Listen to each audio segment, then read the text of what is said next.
ఈనాటి మన విశ్లేషణకు స్వాగతం.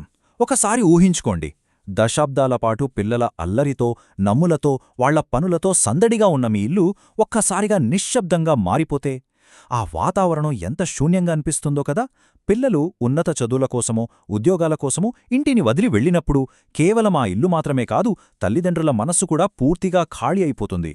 ఈరోజు మనం ఈ ఎంప్టీ నెస్ట్ సిండ్రోమ్ వెనుక ఉన్న లోతైన మానసిక భారం, కుటుంబ పరిస్థితులు మరియు ఇది ఒక వ్యక్తిలో తీసుకువచ్చే అస్తిత్వ పరివర్తన గురించి చాలా వివరంగా మాట్లాడుకుందాం. ఈరోజు మనం కవర్ చేయబోయే ముఖ్యమైన అంశాలు ఇవే. ముందుగా ఎంప్టీ నెస్ట్ సిండ్రోమ్ అంటే ఏమిటో చూద్దాం.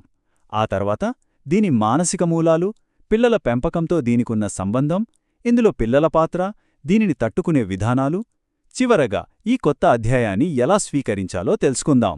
సరే, ముందుగా అసలు ఎంప్టీ నెస్ట్ సిండ్రోమ్ అంటే ఏంటి? ఈ భావోద్వేగ వాస్తవికతను అర్థం చేసుకుందాం.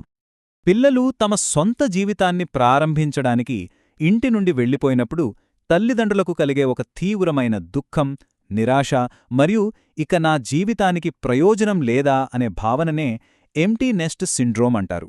ముఖ్యంగా ఇల్లే ప్రపంచంగా బతికే తల్లులు లేదా సింగిల్ పేరెంట్స్ ఈ బాధను చాలా ఎక్కువగా అనుభవిస్తారు. ఎందుకంటే ఇన్ని రోజులు వాళ్ల దినచర్య అంతా పిల్లల చుట్టూనే తిరిగేది. కానీ మీరు గుర్తుంచుకోవాల్సిన ముఖ్యమైన విషయమేమిటంటే, భయపడకండి, ఇది ఒక వ్యాధి లేదా క్లినికల్ డిజార్డర్ కాదు. ఇది ప్రతి తల్లిదండ్రులు దాటాల్సిన ఒక సహజమైన జీవిత మార్పు మాత్రమే. ఇప్పుడు కేవలం పైపైనే కాకుండా దీని వెనుక ఉన్న అసలు మానసిక మరియు అస్తిత్వ మూలాలేమిటో కొంచెం లోతుగా విశ్లేషిద్దాం. మానసిక శాస్త్రంలోనే దిగ్గజాలు ఈ సమస్యను అద్భుతంగా వివరించారు. ఎరిక్ ఎరిక్సన్ ఏమంటారంటే, మధ్య వయస్సులో భవిష్యత్ తరాలను తీర్చిదిద్దడం అనే పని ముగిసినప్పుడు మనిషిలో ఒక రకమైన స్తబ్దత లేదా ఆగిపోయిన భావన వస్తుందట. ఇక జాన్ బోల్బీ అటాచ్మెంట్ థియరీ ప్రకారం చిన్నప్పటి నుండి పిల్లలతో ఏర్పడిన గాఢమైన భావోద్వేగ బంధం భౌతికంగా దూరమైనప్పుడు ఆ బాధ చాలా తీవ్రంగా ఉంటుంది. కార్ల్ జంగ్ అభిప్రాయం ప్రకారం ఈ వయస్సులో తల్లిదండ్రులు తమ పాత గుర్తింపును వదిలేసి తమను తాము కొత్తగా కనుగొనాల్సిన అవసరముంటుంది.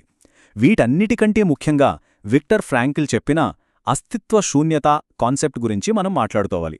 పిల్లల పెంపకమే జీవితానికి ఏకైక అర్థంగా మారినప్పుడు వాళ్లు వెళ్ళిపోగానే ఇక నాకంటూ ఎవరూ లేరు అనే భయంకరమైన శూన్యత ఆవరిస్తుంది. ఈ సైకాలజీ సిద్ధాంతాలను పక్కన పెడితే నిజ జీవితంలో ఈ ఆందోళనలు ఎలా బయటపడతాయో చూద్దాం. భావోద్వేగపరంగా చూస్తే ఎప్పుడూ లేనంత విచారం, ఒంటరితనం ఉంటాయి. ఇక ఆలోచనాపరంగా లేదా కాగ్నిటివ్గా చూస్తే జీవితం అయిపోయింది, వృద్ధాప్యం వచ్చేస్తోంది, నేనిక ఎవరికీ అవసరం లేదా అనే గుర్తింపు గందరగోళం మెదడును తొలిచేస్తూ ఉంటుంది. దీనివల్ల ప్రవర్తనలో కూడా మార్పులొస్తాయి. నిద్ర పట్టకపోవడం, పిల్లలు దూరంగా ఉన్నారనే భయంతో వాళ్లకు పదే పదే ఫోన్ చేసి విసిగించడం, లేదా ఎవరితో కలవకుండా నలుగురికి దూరంగా ఒంటరిగా ఉండిపోవడం లాంటివి చాలా స్పష్టంగా కనిపిస్తాయి. అయితే ఈ సమస్య కేవలం పిల్లలు ఇల్లు వదిలిన రోజే మొదలవుతుందా? లేదు. అసలు చిన్నప్పుడు ఆ పిల్లల పెంపకం పునాదులు ఎలా ఉన్నాయనే దాన్నిబట్టి ఈ శూన్యత ఆధారపడి ఉంటుంది. ఇది నిజంగా చాలా ఆసక్తికరంగాండి.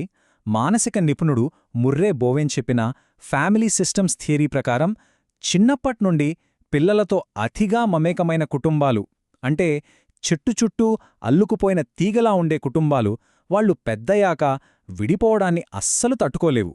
ఈ తల్లిదండ్రుల ఆనందం మొత్తం పిల్లలమీదే ఆధారపడి ఉంటుంది. కాని ఆరోగ్యకరమైన కుటుంబాలు ఎలా ఉంటాయంటే, పిల్లలతో లోతైన అనుబంధాన్ని పెంచుకుంటూనే వాళ్ల వ్యక్తిగత స్వేచ్ఛను గౌరవిస్తాయి. ఇలాంటి కుటుంబాలలో పెరిగిన పిల్లలు బయటకు వెళ్ళినప్పుడు తల్లిదండ్రులకు ఆ మార్పు అంత కష్టంగా అనిపించదు. భవిష్యత్తులో ఈ ఒంటరితనాన్ని జయించాలంటే తల్లిదండ్రులు తమ ఆలోచన విధానాన్ని పూర్తిగా మార్చుకోవాలి. పిల్లలు మన సొత్తు కాదు అని అర్థం చేసుకోవాలి.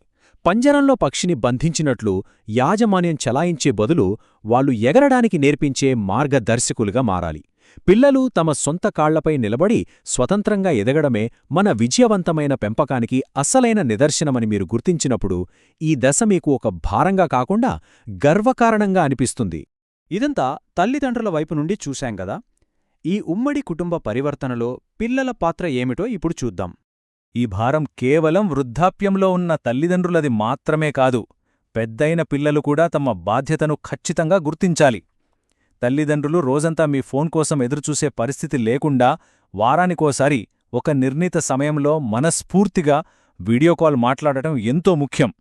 కొత్తగా దొరికిన స్వాతంత్ర్యాన్ని ఆస్వాదించండి, తప్పులేదు. కాని అదే సమయంలో మిమ్మల్ని పెంచిన తల్లిదండ్రుల పట్ల కృతజ్ఞతను, భావోద్వేగ అనుబంధాన్ని బ్యాలెన్స్ చేయడం నేర్చుకోవాలి. వారి ఒంటరితనాన్ని అర్థం చేసుకుని అండగా నిలవాల్సిన బాధ్యత పిల్లలపై ఎంతైనా ఉంది. అయితే మీకు ఆశ్చర్యకరమైన విషయం చెప్పనా? ఈ గూడు ఎప్పుడూ పూర్తిగా ఖాళీగానే ఉండకపోవచ్చు. 2008 జనాభా లెక్కల ప్రకారం ఒక ఆసక్తికరమైన ట్రెండ్ బయటపడింది. 18 నుండి 34 ఏళ్ల వయసుగల యువతలో 34% మంది తిరిగి తమ తల్లిదండ్రులతోనే నివసిస్తున్నారు. అవును, ఆర్థిక మాంద్యం, ఉద్యోగాలు దొరక్కపోవడం లాంటి కారణాల వల్ల వీళ్లు తిరిగి ఇంటికొచ్చేస్తున్నారు. దీన్నే బూమరాంగ్ జనరేషన్ అంటారు. అంటే గూడు ఖాళీ అయినా మళ్లీ నిండే అవకాశాలు కూడా ఈ రోజుల్లో ఉన్నాయన్నమాట. సరే, ఇవన్నీ మనం తెలుసుకున్నాం. మరి ఈ సిండ్రోమ్ నుండి బయటపడి జీవితాన్ని కొత్తగా ఎలా పునర్నిర్మించుకోవాలి? దీనికున్న చికిత్సలేమిటి? నిపుణులు దీనికోసం 3 అద్భుతమైన దశలను సూచిస్తున్నారు. మొదటి దశలో మీరు కేవలం ఒక తల్లి లేదా తండ్రి అనే గుర్తింపుకే పరిమితం కాకుండా మీకంటూ ఒక సొంత గుర్తింపును మళ్లీ నిర్మించుకోవాలి. నేనెవరు, నా ఇష్టాలేంటి అని అన్వేషించండి. రెండవ దశలో పాత హాబీలను మళ్లీ మొదలుపెట్టడం లేదా కొత్త సృజనాత్మక పనులు చేయడం ద్వారా మీ జీవితానికి కొత్త అర్థాన్ని వెతుక్కోవాలి. ఇక మూడవ దశ చాలా ముఖ్యం. మీ పాత స్నేహితులను కలవండి, సామాజిక కార్యక్రమాల్లో చురుకుగా పాల్గొనండి. ఒంటరితనాన్ని జయించడానికి ఇది అద్భుతంగా పనిచేస్తుంది. ప్రాక్టికల్గా చెప్పాలంటే మీ బాధను లోపలే దాచుకోకండి. ప్రతిరోజూ ఒక డైరీ లేదా జర్నల్ రాయడం అలవాటు చేసుకోండి. ఇన్నాళ్లు పిల్లల పనుల హడావుడిలో పడిపోయి దంపతుల మధ్య దూరమైన సాన్నిహిత్యాన్ని, మీ వివాహబంధాన్ని తిరిగి చిగిరింపచేసుకోవడానికి ఇది సరైన సమయం. శారీరక వ్యాయామం, సరైన నిద్ర మీ మానసిక దృఢత్వాన్ని పెంచుతాయి. ఒకవేళ ఇవన్నీ చేసినా ఆందోళన తగ్గకపోతే ఏమాత్రం మొహమాట పడకుండా కాగ్నిటివ్ బిహేవియరల్ థెరపీ అనగా CBT లేదా ఫ్యామిలీ థెరపీ లాంటి వృత్తిపరమైన సహాయం తీసుకోవడం చాలా ఉత్తమం.